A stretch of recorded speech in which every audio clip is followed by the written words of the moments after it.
better if it's like closer. Like that? Yeah. Alright. Recording in 3, 2, 1. You already know it's your boy Joe Boy, aka Cookies, back again with another episode of a Life of a Bai podcast where we chop it up. We have amazing conversations with bold and authentic individuals. Bye, Gani. So, if you guys are new to the channel, to the podcast, you guys are listening right now on YouTube, Spotify, do me a favor and go ahead and click the subscribe button, the notification bell, or if you're listening on Spotify, just click the follow and let's uh let's get it. You know what I'm saying? So tonight we got a very special guest in the building, and you're it's a very how would I describe this? Yeah, because you're like you're doing like you're a creator.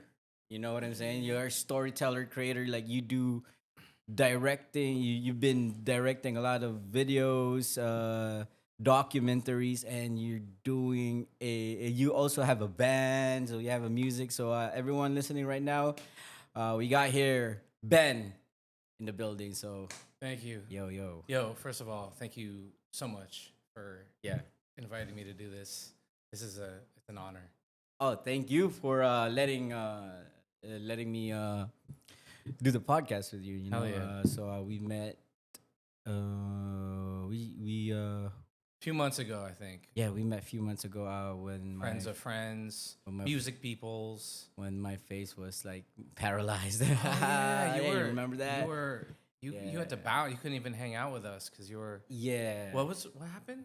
I had an autoimmune disease. So Oh, back in yeah. January, I had an autoimmune disease. Got my face Is paralyzed. it still? Is Yeah, it still so if you can affecting? yeah, so like if I smile though, like you see, like I can't really smile fully in my left Ah. part of my face, but if I mean mug or just like just a resting bitch face, no, you won't notice it. I'm all about the mean mug, dude. And like when in doubt, just Yeah, mean when in mug, doubt, mean mug, just and like then- put some sunglasses on. Yeah, and just so you look could- hard like in the Yeah, corner. yeah, and you'd be looking like a Calvin Klein model, like they'd be mean mug. I haven't seen a Calvin Klein model Ever? smiling. Oh yeah, no, You know what I'm saying? So no. yeah. So mean mugging is like you can't go wrong with it. Yeah. Being beautiful isn't about being happy, dude. It's about being hard. Being authentic, you know what I'm saying? So But anyways, thank you for having me, man. Like this is a treat. It's an honor. And I think we just every time we meet up, we like to talk about. We just get into interesting conversations. So yes. and you seem to know a bit about me. I don't know if I've even told you any of that stuff, but I guess. well, the one thing that really get me remembering about you is you did a film with Kanye West. music right? video. Music video. You shot a music video, edited. I worked on a music video. worked on a music back video. in my younger days, I worked in Hollywood. I worked in the production field for over a decade, and I was a freelancer, so I kept getting hired on crews, and I was like a really good worker, so I just kept getting hired by better and better people. And one of those people was Hype Williams, who you know Hype Ooh, Williams. Yeah. He was like he is like the legendary hip hop music video director from the late '90s. So he kind of invented the fisheye, like Missy Elliott, Puff Daddy in the late '90s. Biggie, Busta Rhymes, all those like iconic videos from the late '90s. That was pretty much all Hype Williams. And when I started working for him, he was kind of like, old school, but he was still working in the industry. When you say old school, do you mean like how he manages or how he makes the video? He What kind do you of kept making videos the same way he always did, like since the 90s. That was like his calling card, kind of like he didn't evolve that much, but his legendary status just kind of gave him like a lifelong career. So I was a big fan. I just happened to be hired on a crew on a Robin Thicke music video. You know? Really? Yeah, that was my first music video with him. So I was just like a production guy on that set. I never thought I'd work with him again. And I was a huge fan because I'm a big fan of hip hop and music videos, especially from the '90s. So I was starstruck. And Was it in L.A.? It was in LA. Okay, So okay. we were in a sound stage, and it was Robin Thicke and his wife at the time. What's her name? Like she was like the hot. Was it when that song was blowing up like that? No. Way before that. Way before that. Well, Okay, like okay. kind of a year or two Okay. before that. Yeah, I forgot that name of the song. It's coming back now because there's this like viral TikTok video where the cops are always dancing in unison to Oh, yeah? that song. And I every time I watch that, I'm like, yo, good for Robin Thicke. Like his song's like coming back right Coming now because back, of yeah, that yeah. TikTok. But anyways, I was a huge fan of Hype Williams. He made a movie, a feature-length movie called Belly in the late 90s or early 2000s. Have you seen Belly? No, not yet. So that was his only first and only feature film. And it had all the biggest rappers of the late 90s, early 2000s in the film acting in this movie. There was like a plot and character development, you know, it was about living on the streets and gangster shit. But DMX was the star of the movie, and Nas was the other star, and like T-Boz from TLC was in it, and like there was Busta Rhymes was in it, Method Man was in it, Wow. and they were acting. They all had roles. I was a huge fan of that movie because it was basically like a 2-hour music video, like shot all flared out with like, you know, fisheye. And so, anyways, that was like a childhood favorite movie of mine, being a hip hop head like back in the day.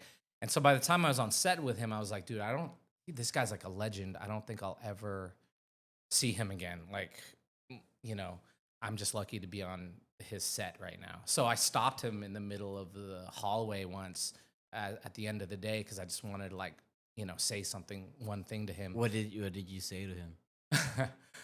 I told him that I'm a huge fan of Belly, that film, which is kind of like one of his more obscure things. Like, unless you're like really in the culture or a big fan of Hype Williams and know his whole body of work, like I'm sure most people don't approach him with that compliment. So I think that kind of, I ended up being his top assistant for like the next 3 years. Wow. After that. Just because. And so I didn't know. I said, yo, I just stopped and I was like, hey, Mr. Williams, so I just have to say I'm like a huge fan of Belly. And he didn't even say anything to me. He was like, oh, word up. And then he like left. And I was like, all right, cool. And then I just kept getting called by his producer like for the next 3 years. And I became his like top assistant. I had keys to his like storage unit in LA where all his expensive cameras were and all his art department stuff was. He never used anybody else's stuff. He only used his own lights, his own cameras for like decades. That was his whole thing. And he kept it in the storage unit in LA and I had the keys to it. So like it was like when the bat signal would go up that Hype Williams was making a music video in LA, I would get the call. I'd have to drive to the storage unit pick up a production truck, drive to the storage unit and like spend hours packing this stuff up with his cameras. And then one time I had to drive all of that stuff all the way to Chicago from LA because we were shooting a kind of a short film / music video for Common. Wow. So I was about to ask you. So not, good, yeah. So not only Kanye West, so you did work with like other major hip hop artists. In my time with Hype Williams, I worked on music videos with Kanye West, and that was Kanye West and Future. That was a Kanye West Future song / video. So that was like what, 2015-ish now? Yeah, Yeah. 14, 15, So around there. yeah. So We worked on with him, I did a Jennifer Lopez music video called Big Booty, where I had to like pour hydroglycerin. Do you know what hydroglycerin is? What was that? Hydroglycerin's like, I don't actually know what hydroglycerin is, but Well, what did he do? It's a sticky, slimy like substance used in music videos to make girls look like sexy and shiny and like wet. Yeah. So basically, I had to like pour like buckets of this slimy, wet stuff on Jennifer Lopez like for hours. Anyways, and then I worked with Nicki Minaj. We worked on a Nicki Minaj music video We did a Common music video in Chicago, which was crazy because we were in South Chicago, which is what they call the nickname for South Chicago is Yeah, what is it? Chirac. Yeah. We I were in the remember now. heart of Chirac, shooting guerrilla style Wow. all day and all night. Like gunshots were going off. We were shooting in like crack houses. Was that for Chief Keef or Common. Common. Yeah. Yeah. So yeah, I had a lot of adventures working that. Wait, but how'd you end up here in the Philippines? I'm half Filipino. Did So- you know that? I heard of it, but I thought it's just 1/4. You thought it was fake news? No, it's not fake news, but I thought it's just 1/4 or One half. 1/2. Yeah, Oh, yeah. okay, My okay. mom's from Bacolod. I'm Mm. Negrense. I'm Ilonggo. Hilagaynon. But you grew up in the States, I grew up in California. California. My mom met my dad in college in Berkeley, California in 1968. Okay. But my mom grew up in Bacolod. But were you born in the United States? Yes. Okay, you I were was born in there. Berkeley. But didn't you just say that you used to live in Brooklyn? Yeah. Yeah. I went to college in New York. And then Oh. after college, I moved straight into Brooklyn. And I was in Brooklyn for like 6-7 years. Like right when it What, was for, like, starting to get cool. for video or No, I was an actor at the time. And a DJ, but makes sense. yeah, I grew up in the theater. I grew up doing stage plays like since I was like 8 years old in San Francisco. I mean, this is a whole creative journey Yeah. I'm on here. And then by the time I went to college, I like auditioned for all theater schools because I wanted, I was on I'd been acting for 10 years already by the time I was 18. What? So Yeah. you're an actor, so I didn't. Wow. Well, I mean, Yeah, you ever been into like movies that big of? ones? Big No, ones? I kind of retired from acting right before like I could blow up as an actor. But all my friends who were acting at the same time I was, they're all doing extremely well now. Like every time I turn on the TV, my whole generation of friends they're everywhere, dude. They're doing really, really well. Okay, so I was a theater actor, and I went to New York and I studied theater, and I did plays, off-Broadway plays and stuff. And I made money on the side as a young man by like DJing at like bars and clubs and stuff all over New York. And then I moved to LA to like get into TV acting. How'd that go? So you didn't have no connections yet at that time. You I just had some connections. I had some. My journey to LA was very seamless. Okay. So I worked for a very iconic company at the time that gave me a job in LA when I asked for it. So I drove from Brooklyn to LA by myself in my Honda Civic hatchback. I just packed a few records, my guitar, and I drove 3,000 miles. I drove nonstop, so it took me 5 days. You drove nonstop. Yeah, like Like you just probably stopped to sleep. but like I just stopped to sleep and then would keep driving, and I almost died in the last few days. Why? Because like I just started losing my mind and like hallucinating. I was like by myself for like 5 days. Yeah. And once you get to the western side of America, Yeah, there's like long. it's like roads. desert and like dark. So I mean, at one point, and I'd been driving for days already, like by myself, like talking to myself, singing songs. No radio at that time. No, I had radio, but this was a bit before like smartphones. This was It's like in- 90s. No. This was 2008. Oh, okay. So like things were starting to pop, but Yeah, we yeah. weren't all addicted to BlackBerry. our phones yet. Yeah. Yeah, BlackBerry I didn't even era. have a BlackBerry. I had I had a flip phone. So Motorola Razr. no, I didn't. That was No. too fancy for me. I had a Sprint Flip phone. Flip phone.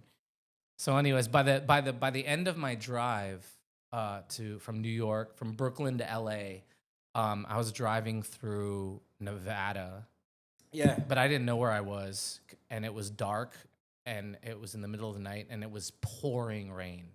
and my phone was dead, and the radio was dead. So I was just like in my car, no radio, no phone, just pouring rain, infinite blackness ahead of me, and hours and hours would go by. And at and then I started like thinking that people were like in my back seat. When I'd look at the rear view mirror, I'd look at the review and be like, "Oh shit!" Like, like what the fuck? Like I thought I thought, my mind was just starting to wander. Yeah. And then I had this weird thought that like that I had died maybe on the road, and because I was like, I had just saw for hours no towns, no lights, and I was like, maybe I'm just like because these huge trucks were barreling past me, the big transport trucks. Yeah. And like creating like tidal waves over my little Honda Civic hatchback because it was like this big rainstorm, lightning and thunder and rain. And so at one point when my mind was really starting to wander, I was like, maybe I like got run off the road and now I'm just Right? like driving down this road. Maybe you're just a spirit right now. Just That's like, what I thought, dude. oh man. And then the creepiest thing happened. I finally saw a gas station like light in the distance. I was like, oh, okay, cool, like civilization. And I stopped and I was like, okay, thank God. And I got out of the car and there was like a few people standing around, and for like 2 seconds longer, nobody had faces. It was just skin on their faces. That's what I thought I saw. And I was like, "Whoa," and I ran into the gas station and I bought like 15 Red Bulls and just downed them and slapped myself in the face a few times. And then I looked around and everybody's faces like returned. And I was like, oh, okay, I'm back. Anyways, that was a crazy time. Yeah, that was like you probably. Yeah, I hope you didn't do some psychedelics at that I was time. doing nothing. I wasn't doing anything that whole time. I needed to like make it to LA by Monday because I had a job. So I was like, I was like, trying to be clear, but Well, that's so I went to LA uh-huh. and started my life as a TV actor. And then how did you transition to become a production assistant? Okay, so life is hard. You as an actor, you're going on like 1,000 auditions a year, and I was doing well. I was starting to get some like I got into some national commercials which pay well. I got put into the union. Which Are those royalties? Yeah. Right. Yeah. So commercials pay you like nonstop, not national commercials.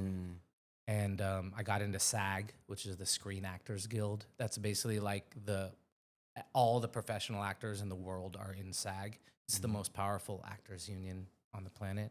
They represent everyone from Robert De Niro to little people like me to people who you see in the background of movies and stuff. They're all in SAG too.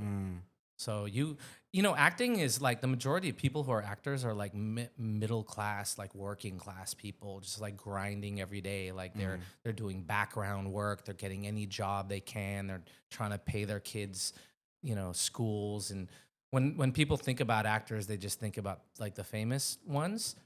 But the majority of actors are just like hustling on the grind. I mean, that's how I see it though, because typical actor or artist going to LA, they have odd jobs here and there, and then do auditions. Waiters, everyone's usually a waiter. Oh, so this is how I got into production. I was horrible at waiting tables and had no interest in working in restaurants, but that's kind of the best job to have if you're an actor because it makes your days free to go on auditions. So then usually actors like bartend or are waiters at night.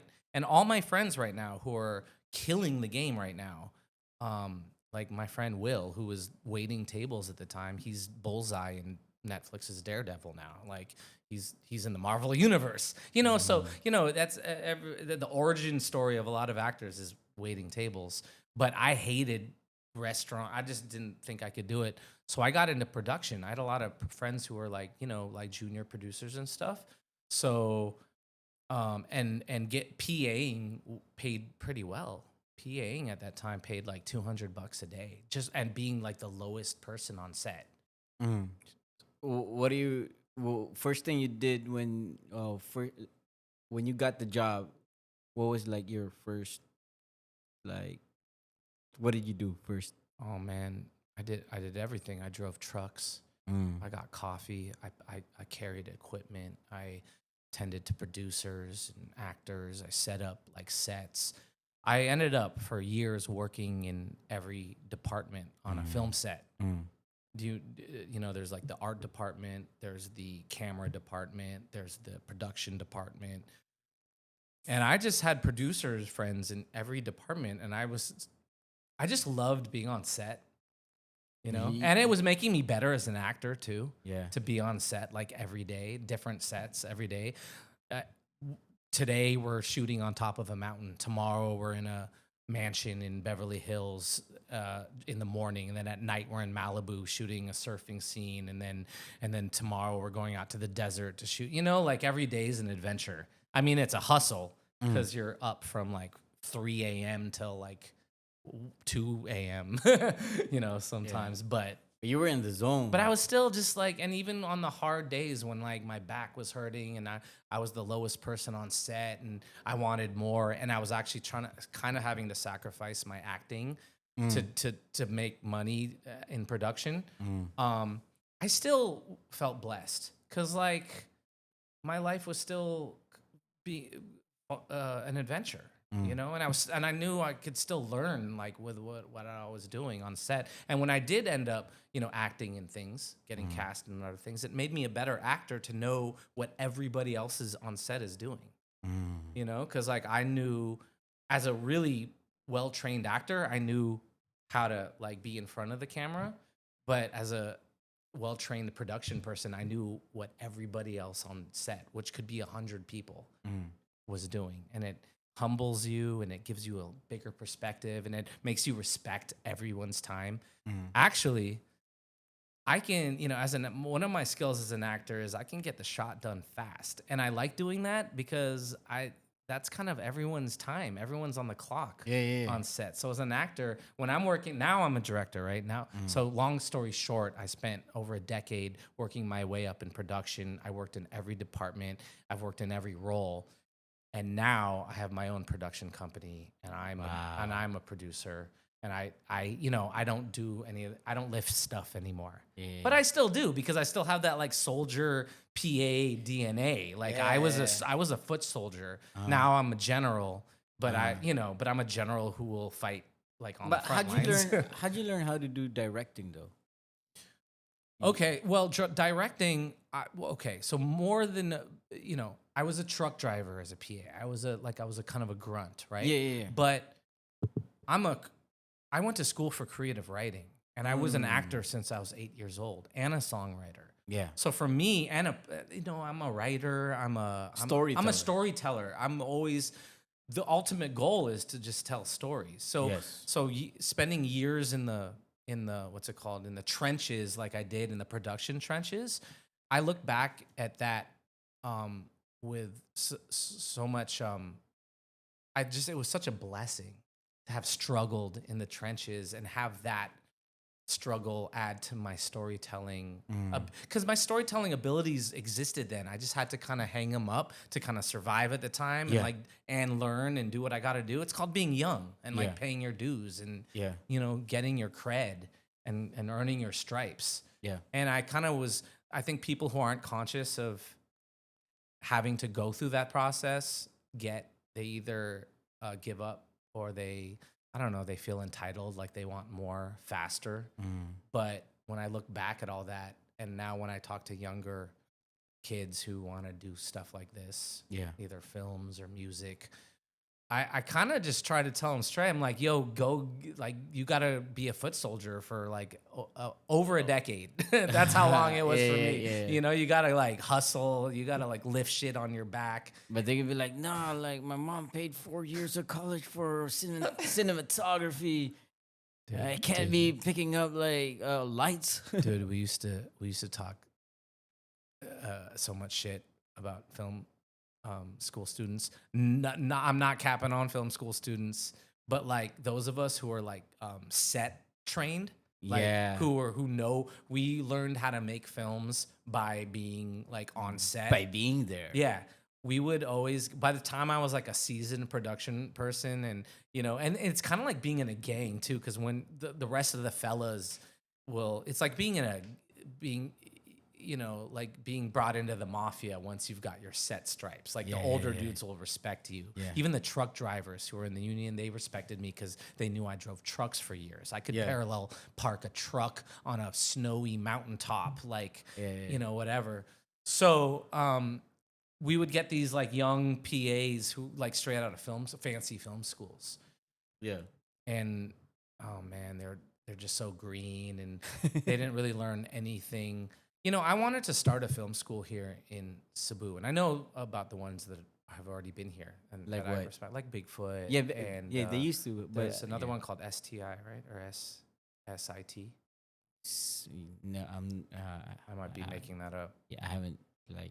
There's another one, I just forget the name. I know Bigfoot though. They have like a huge set in Lapu-Lapu. Yeah, they have a soundstage. Yeah, and they're gone. But what I've always wanted to do is start a film school where it's not about. I would have the intellectual like part of the film school where you learn how to like The basics. story. No, like story tell, like go deeper. Like Script writing. No, like we were talking about Joseph Campbell last time. We were talking about like where I would make them read shit like Joseph Campbell and like really get intellectual with it. But what I'm more interested in is training kids how to actually work on set, like how to pack a truck, I took a lot of pride in packing production trucks, because on a production truck sometimes I had to pack every single department's stuff into one truck. So I had to put all the camera department stuff in there, and that's all like super heavy camera crates. I had to put all of art department stuff in there, which it could be like anything from trees to rocks to like walls, whatever.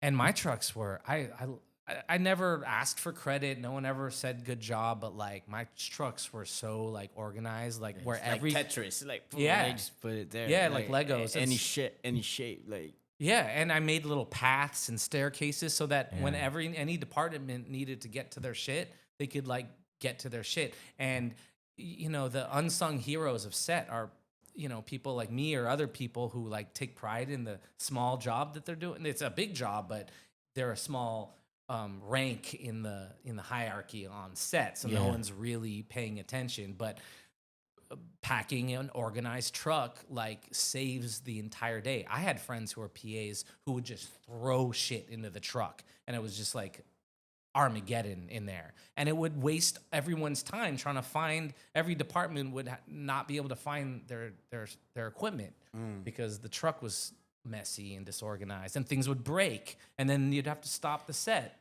That makes a lot of sense now. When I got here and your pad is so clean and organized, like it's like your truck days, like embedded in your system. You know? I cleaned up a little before you came. Yeah, man, I'm surprised. When I got here, like if you're a director, if you're into the art scene, like if I go to your pad, I would already assume that it's gonna be messy. But when I got here, I was like, wow, I'm surprised that it's very well organized, very and it doesn't even have to be fancy as long as it's clean. Like, I was never in the military, and I was never in a military family or never had a military experience. But working on set for over a decade was kind of my version of military. So that kind of put me on a thing where I care about the little stuff. I care about where everything's placed and having everything packed neatly and nicely. When I pack my DJ bag to DJ occasionally, everything like the tools are in this pocket and so that I could easily get to them. I think about all that kind of stuff, like the ergonomic. Yeah, like ergonomics. Like if I have to DJ and like grab something real quick, I can it's in like arm's length. I'm just thinking about that and I used to have to think about that kind of stuff for other people on set, and that's why I think I kept getting hired as a production dude, which kind of killed my acting career because I had some pretty cool agents at the time that could have gotten me and were starting to get me good auditions and stuff, but I was never available because I always had to say yes to every production gig because life is expensive and I had to pay the bills. The lucky, as an actor, the lucky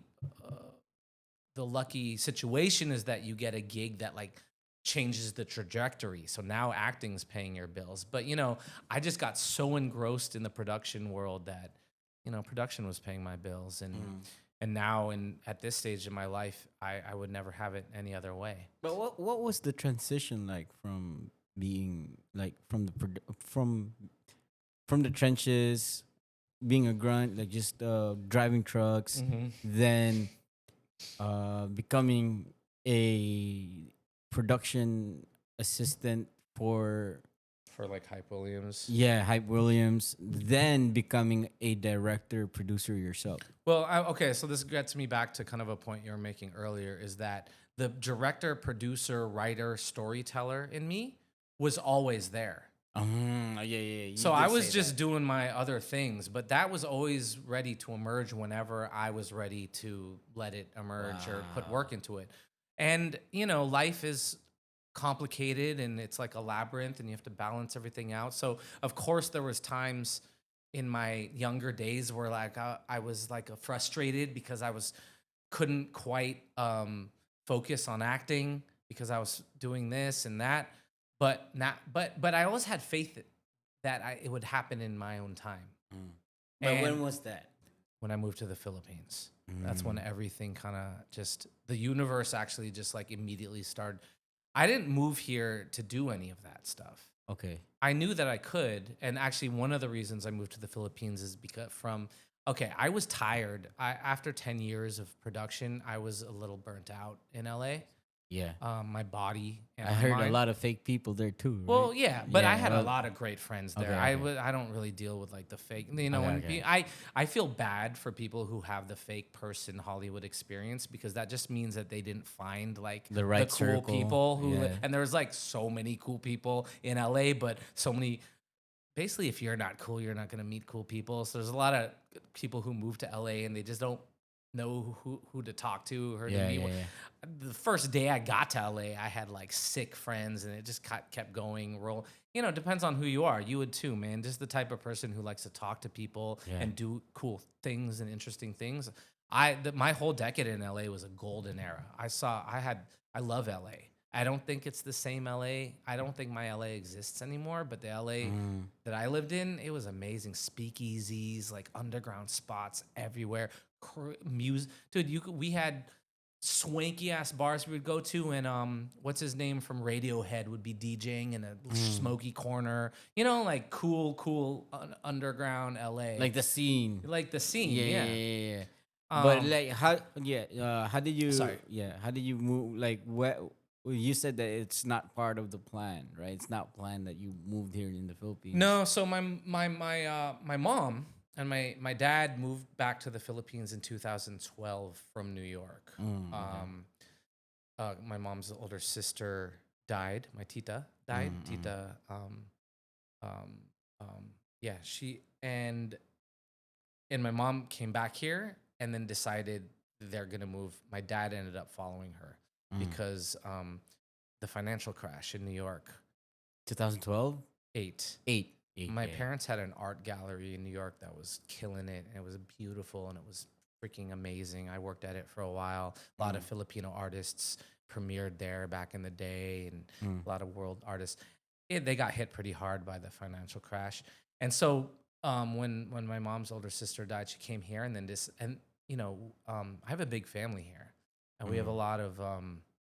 We have an old family business. So my mom kind of she was like, yeah, I think the Philippines is the place she's going to stay here, you know? So my parents had moved out here already. I was still in LA for another 5-6 years. I was visiting the Philippines every year now instead of going to New York because I was coming out here now to see my folks for Christmas and Bacolod. stuff. Yeah, and and I've been coming here my whole life, like periodically. So I'm really close to my cousins. We've all known each other since we were kids, but now that my parents were here, and I'm close to my parents, you know, the Philippines started to take on like an even more profound and intimate, you know, feeling for me, and I kept wanting every time I was here. But LA was still my life. I was still like would come here, have fun, and then be like, peace. I'm like, I live in LA, and I'm an actor, like production guy, and it's cool out there. So I went back there. After a decade of that, LA started getting really expensive. Like basically, LA turned into the new New York. and like New York's one of the most expensive places on earth. So all the creatives from New York were starting to move to LA, and so LA was getting really expensive. I had this crazy cheap apartment though in the heart. That was another blessing.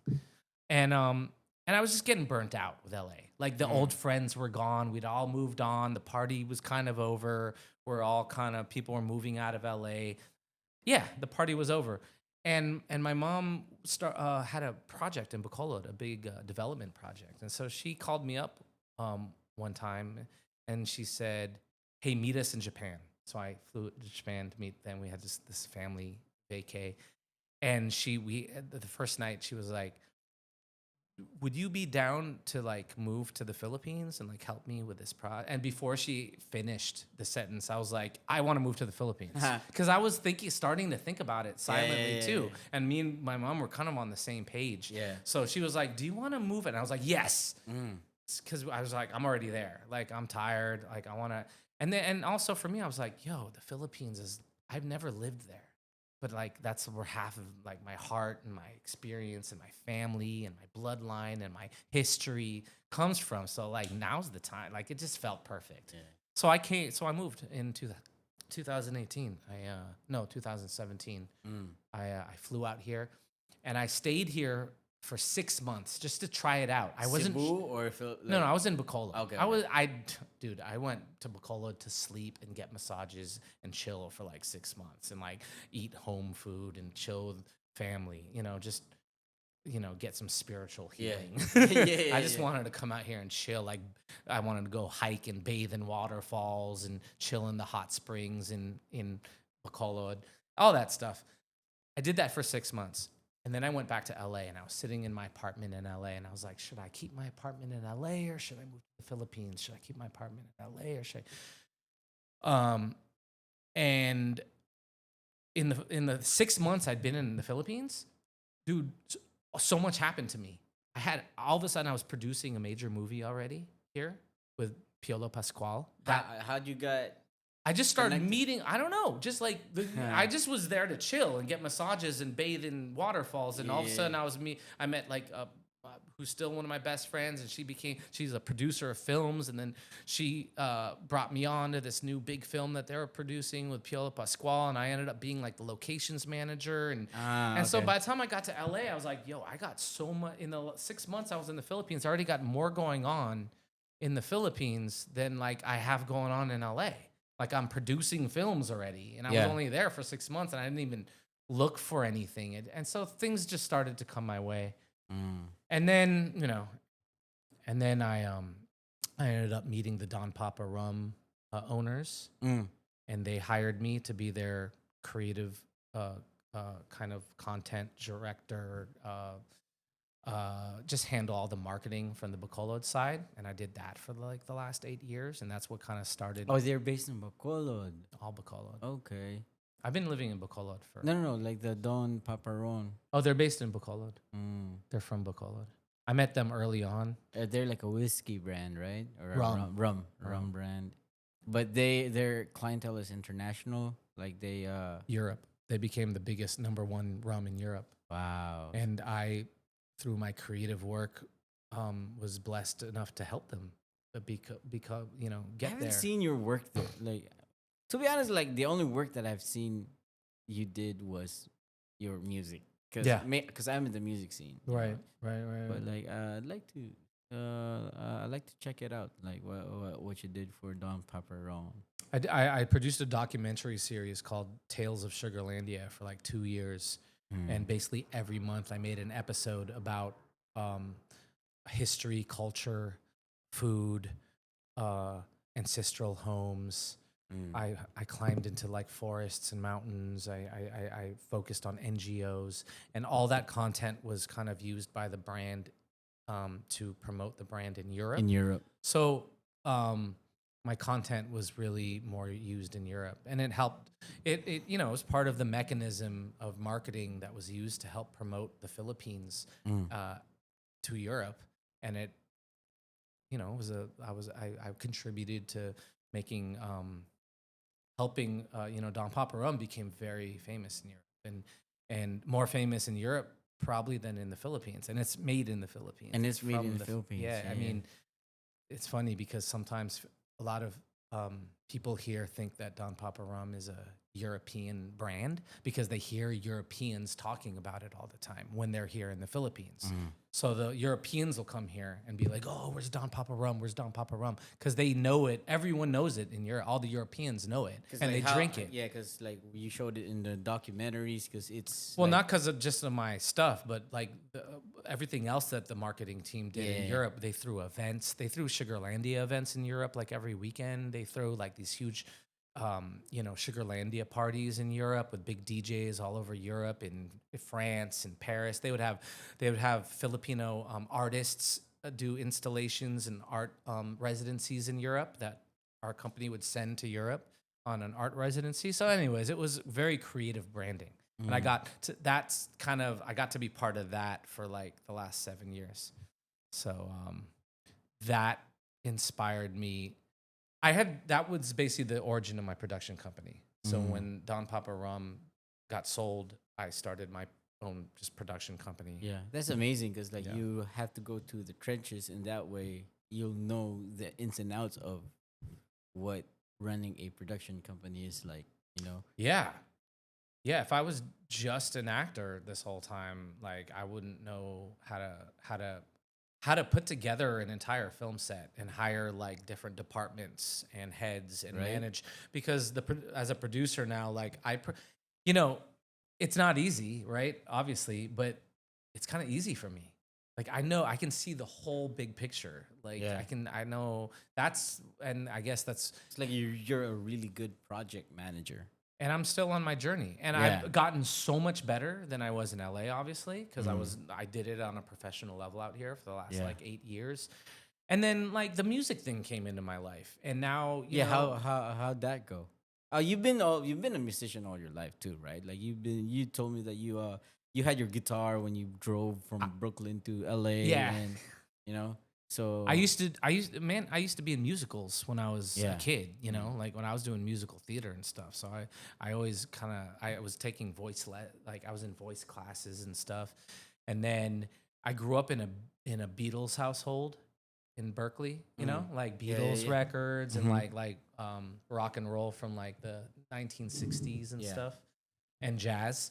So and then I took piano lessons as a kid. My parents gave me piano lessons. I hated it, but I learned enough piano that I can still play to this day.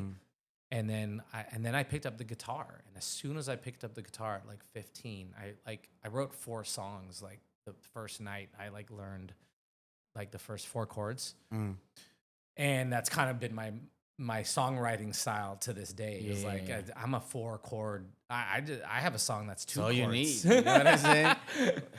Yeah, most of my songs that like went viral is just 2 chords. Yeah. Yeah. How do you write your songs, on the guitar? Or? No. Like I just pick it on YouTube beats, or I have a producer friend who makes the beat, Yeah. and I just And then you write the lyric, yeah, the story. if I like the beat, then I just write it. My songwriting is, when I started, I'm more like storytelling, and as I progressed, I'm more into like freestyling and freestyle my like humming, like coming up with like dope melodies and syncopated like patterns, just sound like. But you know how to play instruments. I do. right? I'm a drummer. Oh yeah, that's right. That's right. I'm That's a right. drummer. I play the bass. I used to be in a metal band, reggae band, pop punk I band. feel like a lot of Cebuano musicians, like some of our friends that we know in common, have been in like so many different genres. Genres. Of bands. Yeah. And now like like homie's doing like dance hall now, but he used to be doing like grunge. And you're like a rapper, but you used to like do like hardcore punk or whatever. Maybe because the city, it's a small city. Yeah. So it's not, you don't really get like you get exposed to like a lot of different things. What was the stuff that you guys were exposed to the most, like kind of growing up though? Like Me? Like, American music or? Yeah, absolutely. American music and whatever. Back in the day, it was mix. MYX. It's like mixed MYX. music Philippines. It's a Oh. YouTube. It's a channel. Oh, like VH1 and Yeah, or shit. MTV. You know what I'm Yeah, saying? I So- was into VH1. and yeah, whatever they show there, Music videos. music videos. I That's love yeah, watching those music yeah. videos. That's what I rock with. And Was hip hop out here like hard in the 90s? in the 90s, in the 2000, let me see. Battle rap was Okay. huge. When I was in college, Yeah. Looney, Ron Henley, Francis Are M. these local MCs? No, they're from Manila. Oh, okay, Well, okay, Looney okay. is from Cebu. He's Cebuanos, but most of his work is Tagalog. Yeah. And yeah, Francis M. Andrew E. It like the Philippine hip hop scene was big, and it has ebbs and flows. Hip hop is big, then the rock scene, Mm-hmm. then the band scene, and then hip hop. And people would like literally go from hip hop to rock. Yeah. To, see, like that, that didn't happen where I was. Like when I was growing up in high school, me and my friends personally were like super duper hip hop heads, and all the like Green Day was coming up at the Green Day is actually where I'm from. They used to Berkeley? play in no, they're from El Cerrito, which is right next to Berkeley. Oh, So okay. they used to play in high school at this place called the Gilmore. Oh God. Anyways, it was somewhere like in Berkeley down on this street called Alameda. Anyways, a lot of music was popping at the time. Nirvana was popping at the time, but all that stuff was happening. Pearl Jam even before that. Yeah. But me and my friends were like, hell no to like all of that. We were like strictly New York hip hop. New York, and Bay Area hip hop, like Oakland hip hop. Not gangster rap from LA, from the South, because we were from the North Cal. San Fran, yeah. So, and we, North Cal and Southern Cal have like different cultures, and Yeah, like there's a yeah. lot of pride. Yeah. I kind of became both eventually, and Yeah. eventually loved Southern Cal later in my life. But growing up, I was like NorCal for life. Yeah, But we yeah, yeah. were very connected to the New York hip hop scene in NorCal because Oakland has a very old, African American community from like the Civil War days. Yeah. Like, so they all Oakland was very hip hop and like, but like authentic and old school and real. And there was like amazing artists ever, like Del the Funky Homo Sapien was walking around. We were buying tapes from him, like on the street. Souls of Mischief, like just legendary hip hop was happening in the Bay Area in the 90s. And I just thought at the time, I love it all now. Like now I'm into like Christian rock, like punk, like everything. Yeah, yeah. But back then I just thought hip hop was just more intellectual, just talking about like and putting words together like so amazingly. social commentary. Social commentary, real shit, real authentic shit. I thought kind of rock kids and grunge were more just talking about like girls and like being heartbroken and stuff.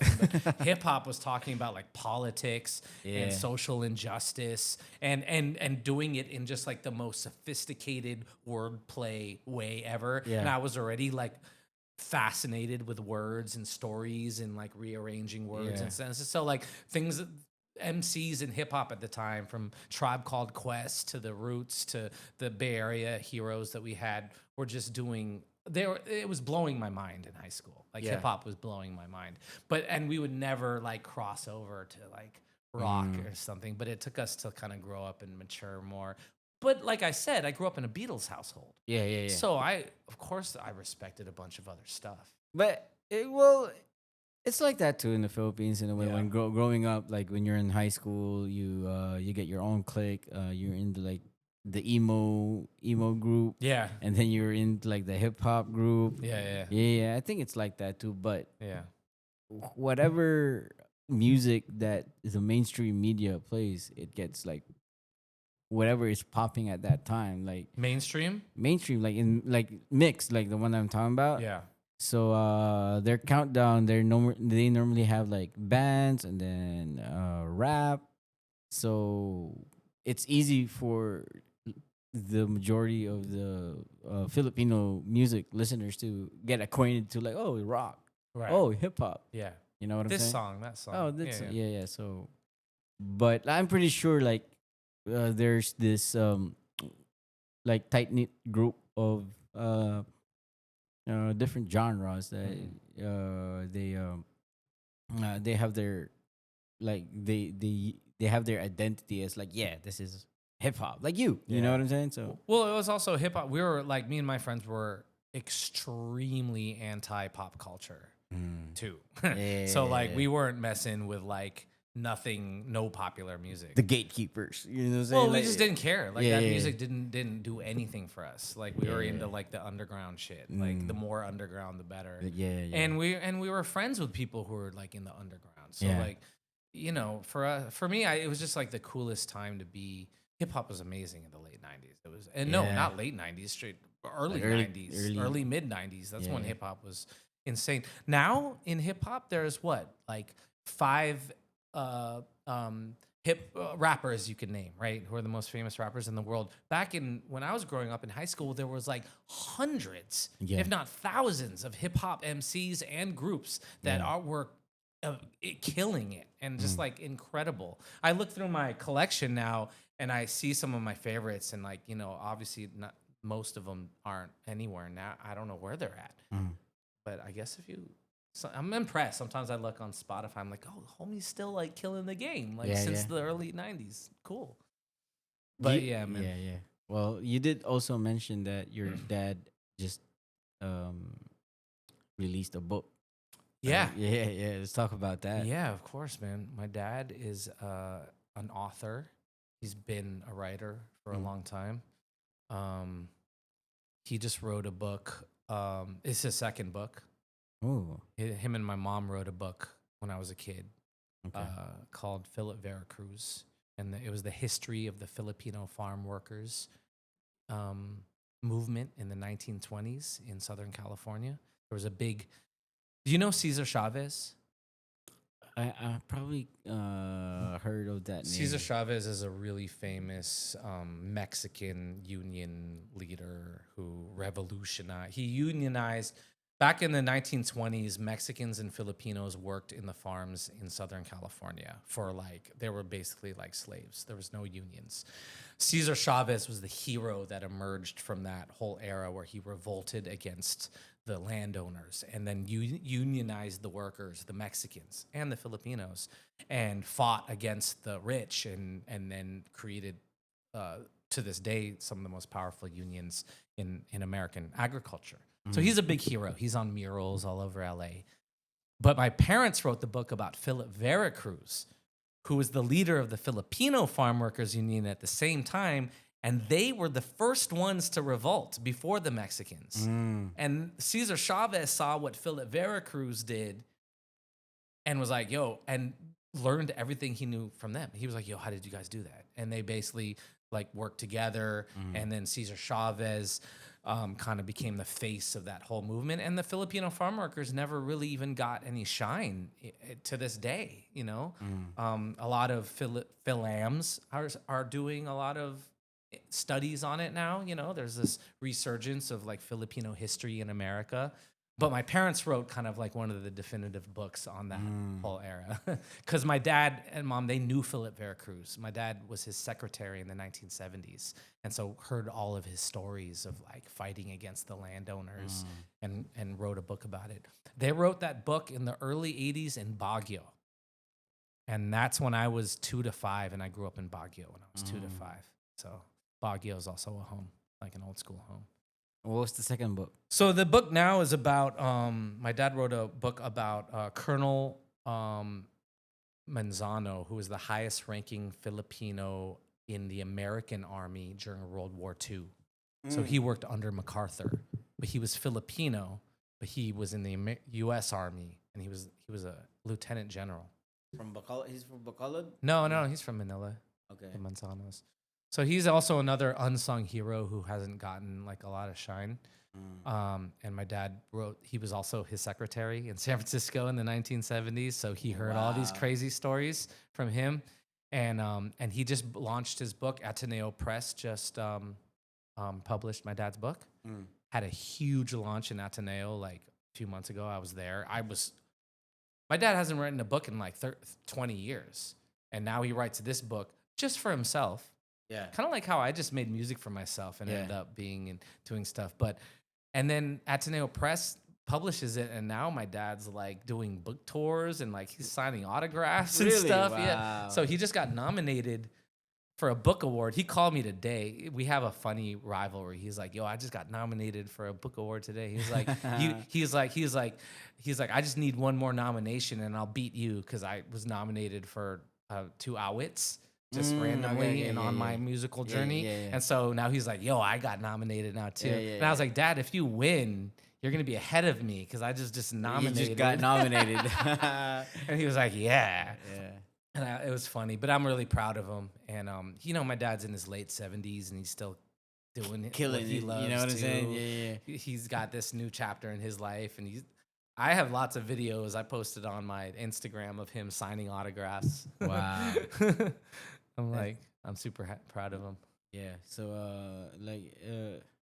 that's in the blood, you know? Yeah. So. He speaks at all these like really big. There was this huge World War II conference in Manila, in Intramuros, like a few months ago, and I went. There was like 1,000 people there. My dad was like a keynote speaker. He was all nervous. He was like asking for notes for me to like talk in public. Yeah. But he did great. He did amazing. That's crazy, man. Yeah. Well, now we're So already cool. like almost an hour. Oh, you damn. know, Yo. You know what I'm saying? You know what I'm saying, dude? Like, yo, it's like it's late night too, you know? yeah. So It's late night, but- you know what it means? That means like we could always like do another podcast, do another episode. You know what I'm saying? There's literally like 20 more podcasts worth of stuff to talk about. Exactly. We don't have to do it. We don't but have to like, do it. Yeah, we don't have to go Joe Rogan and like do a 3 hour. I don't know podcast. how they do it because like I'm already feeling like a little like it's late and stuff. I don't know how they do it. They must drink a lot of water. Probably wine. Like, or they. I don't know. They maybe they box in between, like, as Joe Rogan's like an MMA fighter and they get the blood flowing. Maybe we should do that. Like, right before we Get do the- a podcast. I think so. Next time we should like hit the bag. Right, you did know. You did mention that you have a friend or your brother or My your cousin. My first cousin, he's like my brother. He's like one of my closest cousins. He lives here in Cebu. One of the reasons why Cebu is so home to me because I got close family here. But he trains in mixed martial arts. Does he have like a stable, a gym that he goes to? No. But me and him want to open a gym here. Yeah, you did We show want to me. we want to open up at some point. I'm doing so many things right now, and me and him just started also another business. I'm doing a lot of things. So when the time is right, it'll happen. Okay. But we definitely, I want to, and I'm not an MMA guy. I just want to kind of support him. Yeah. I'm more of going into like a business chapter of my life. I want to like open up businesses and like invest in businesses, and then a gym sounds dope. Well, An MMA gym. As long as you like it though, and you gotta have to like the. Well, because everything is storytelling, like we said, right? Yeah, So yeah. for me, in any bit, I'm not even going to into what the businesses I'm starting right now, but like my job in all of those businesses is to be the storyteller. Yeah. It's kind of what I did for Don Papa Rum. It's every time I've been brought into any corporate setting, I've basically been brought in just to like do whatever I want to do the way that I do it. And now I'm where I'm at, and that's what I want to keep doing. But apply it to like business now. And Yeah, how do you growing. like to anyone who's listening right now who happens to be a storyteller? What would like? How do you like? What's your advice or like? How do you do? How do you apply storytelling to like the brands and? That's a very, very important topic. We should actually probably just do like an entire podcast on that, Right, like next yeah, time. But I'll tell you just a quick Just like story gist, yeah. that made me realize how important, because I didn't know where I fit into the corporate world Yeah. or the business world as a storyteller. Yeah. I mean, I know about marketing and commercials, but during the pandemic, Don Papa Rum, we would have these global Zoom meetings. And we would play games, and then we would have like a guest speaker, and there was this one like baller marketing guy who'd created all these big liquor brands around the world, and he had a little chap, and I was just listening. We're all just listening from all around the world, He had this little segment about how he was like, you know what businesses are missing? They always hire marketing people to like do their marketing, right? Like they hire ad agencies to do their commercials and stuff. But you know what they never do? They never hire like real storytellers, like directors and writers. And I'm just sitting there and be like, that's me. Yeah. Oh, that's what I'm doing here. And I kind of silently felt pride because like I was the only other people in the company were doing stuff like that, but I'm the only one who's literally just a creative and somehow And that's here. like literally your job description in that company, right? Kind of like Right. my job description, they called me the man on the ground. Huh. What I like Because why? I was on the ground. And so whenever they would send clients from Europe, they would meet me. I was the man on the ground. I was the man on the ground telling stories. I was the man on the ground doing marketing. I was the man on the ground doing communication, telling story, you know. So he's had that little thing, this like famous marketing guy had this little thing how like companies should actually like focus on hiring and not just marketing people and ad agency people, but like storytellers. And what does that mean? Well, I went to school for creative writing. So, and I'm a lifelong like addict to like the art of storytelling, which is story structure, character development, like juxtaposition, all these tricks and tools you can use to apply to your words and sentences and story structures. It's more. It can get as complex as you want it to get, and as intellectual as you want it to get. So when he had that his little talk, I was like, yeah, I do belong here. And then when the company became as successful as it did, and it got sold to the biggest company in London last year, you know, that was like a completion to my journey as a creative in that company. And we built a Filipino brand to be one of the biggest liquor brands in the world. You know, and my part of it was like storytelling. And I was like, dope. Like that's so storytellers out there, like you can kind of go. I didn't know that I was gonna work for a company that was gonna become a unicorn, like go to the top of the top. I mean, the company that they bought before our company was George Clooney's company for $1 billion. Okay. So like, you know, like as far as the business world goes, like Don Papa Rum was a unicorn and went to the top, and I was, you know, honored to be a part of it. But it taught me a lot about myself and my skills. So storytellers out there, you know, the sky's the limit, you know, but think big. Yeah. That's amazing, man. And one more thing, like I got this question, like what would be a book that you would recommend to anyone here who's listening? I mean, like self-help type stuff. Any book that really changed your life or would really want to gift a friend or someone who you care or Yeah, I mean 2001 Space Odyssey by Arthur C. Clarke. one of my favorite books and movies.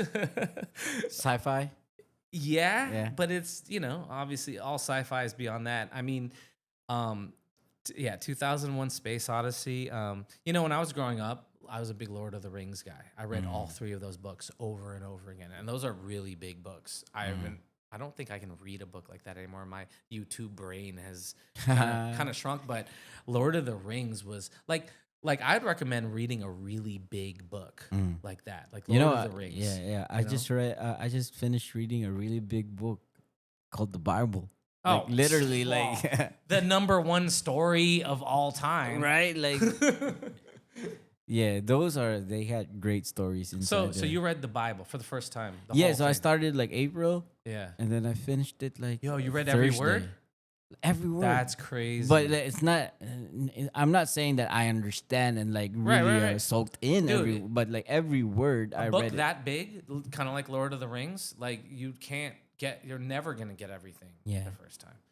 But how did it affect you? Now I'm reading it again. Yeah, you have to. So I'm just reading it again, and that way I could just like now I get the gist of what the Bible is, like what the story is from the Old Testament. It's like the Lord of the Rings too. It's like 3-part movie. Dude, I've always thought that about the Bible. Yeah, so it's like before Christ came, during Christ came, and then Christ will come back. That's it, you know, and it's just like stories and like lessons. And you know what's crazy is I've been now you asked me about Reading, right? Go, So let's go. New chapter. I'm Oh. into. Oh, yo! Before we forget, Yeah, though, we by the gotta give way, a huge shout out huge to shout out to Napolitani Pizza, Napolitani Pizza downstairs. Malave Street, Cebu Malab- City. So if you guys are into like Italian, Italian pizza, Yeah, man. yeah, Brick Napo- oven. They got amazing pastas, amazing drinks, salads, it's hard lasagnas, to- so lasagnas, all that. Napolitani. And they blessed us with 2 pizzas tonight for Let's this go. episode. So like, thank you, Jeremy, who's the owner of Napolitani. Shout out Jeremy. But where were we? Like, So the before the Old Testament. You said the Old Testament. no. Like, yeah, I get. So I'm currently reading like 3 books at the same time, but like I structure it like 45 minutes for like the Bible, and then like 30 minutes for like this book called High Performance Habits, and then I'm also learning neuro linguistic programming, right? So it's funny how Wow. like all the lessons that NLP, neuro linguistic programming, and high performance habits that they're telling the readers, most of it I read it in like the New Testament, specifically Paul's writing. Like Paul is this dude who know used to Paul. be a Jew, and was like he hates Christians. You know, when Christians just started, and he was blinded, and then Jesus was like, "Yo, Paul, why you do that, bro? Like, stop doing that." And then after that, Jesus brought his eyesight back, and then he became like a preacher, Christian, like a follower, right? But anyway, like all those letters that he wrote to Ephesians, Corinthians, all of that, like all of those lessons, it reflects to what I'm reading right now, like in High Performance Habits, where let's say, for example, you have to control your emotions, right? So let's say like, yeah, in the self help world, it's big where like this idea is big where you have the conscious and the subconscious like mind, right? So you have to control your conscious mind, so whatever you feed it will go to your subconscious mind. But like sometimes there's certain um there's certain events that makes you just use your subconscious mind and not your conscious mind. Let's say, for example, you get angry, right? But in the Bible, it says like, if you get angry, yeah, like don't be angry. You know what I'm saying? Like you have to like hold your tongue, because like even though the tongue is just a small part of the body, it's like a rudder in the boat where it's just a small part of the boat, but it has like a big difference in where you're going, right? Yeah. So you have to learn how to control it, and like just other stuff. Like, I would suggest to you to read Jungian philosophy. So Jungian? yeah. So basically, there was Freud, and then there was Jung, and they were two of the biggest, psychologists of the time. But and like now, the world is kind of split into like Jungian thought or like Freudian thought. I haven't read as much Jung as I want to, because Jungian thought goes into all that stuff, like the subconscious, your shadow self. Yeah. Like the part of you that operates at the same time as the other part of you, and like how to kind of balance that, control that. Jungian writing is way more profound. It's more closer to like Joseph Campbell, like we were talking about. Jung also breaks down the archetypes that live within you, like that, because we all have several different archetypes, like we're different personalities within ourselves, all that stuff. But equating that back to the Bible, my fascination with the Bible and religious texts in general, all the way up to the neuro programming that you're reading now. All stories, like all stories from 2001 Space Odyssey, Lord of the Rings, the Bible, what do you call it? Yeah. It's all one story. Right. There's all one. It all comes from one origin. And in the beginning of time, like in the Bible says, the first thing was light, right? right? Like God said, "Let there be light" or something. No, I don't think that's true. I think the first thing was a story. Like, You know what is? Like it's in John. mm, The What does it say? beginning was the the word. word. Exact.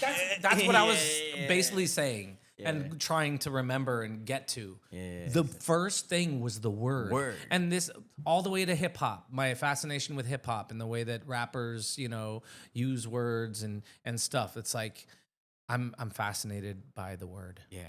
So And the word is the origin the of word all was things. God, and God dwelt among us, and all that. And word Yeah. is bond, like things Word, like that. Yeah, like before the invention of paper contracts, like your word is bond. You know what I I mean? still live like that. And I know we live in a world where like just I believe so much in the power of the word. And if you say something, dude, I'll keep a promise that I even if I'm like tired and have a freaking migraine headache, just because I freaking said it. I said I'd do it. So I'm Yeah. gonna do it. Yeah. Like and not enough people like live like that. Like, yo, you said it. You put the word out there. Right. So, now Well- it's time for action. Yeah. So to anyone who's listening right now, you gotta have the word. Yeah, word is bond. Word is bond. But anyway, like if again, thank you so much, Ben, for having me here in your amazing pad, and a shout out to Napolitani Pizza. Shout out Sir Jeremy for the 2 pizzas that you just graced us. And to anyone who's listening, where can they follow you? Ben Scharlin on literally everything. BenScharlin On Instagram. on Instagram, on YouTube.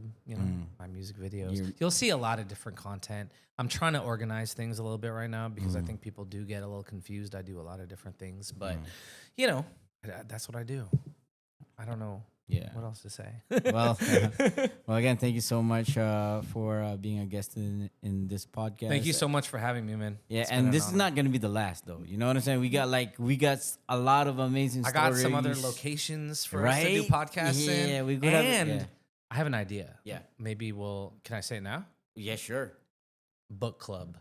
Ooh, let's go. We read a book like a month, dude, and then we talk about it. That's like a whole new channel. Yeah, we could Any book. yeah, any book, Like and then you- we can you- talk. Yeah, You suggest a book, then our homies suggest a book. And the crew grows. yeah. Reading is important, man. We got to keep that shit alive. Make and it- I'm failing at it right now. So I'm doing this selfishly. I want to.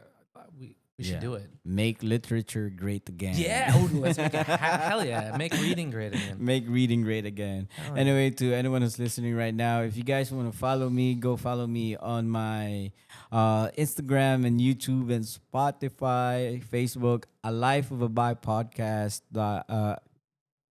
all over like social media. But if you want to follow me personally, just Cookie with the $sign in Instagram. So this has been an amazing episode. Till the next one, peace.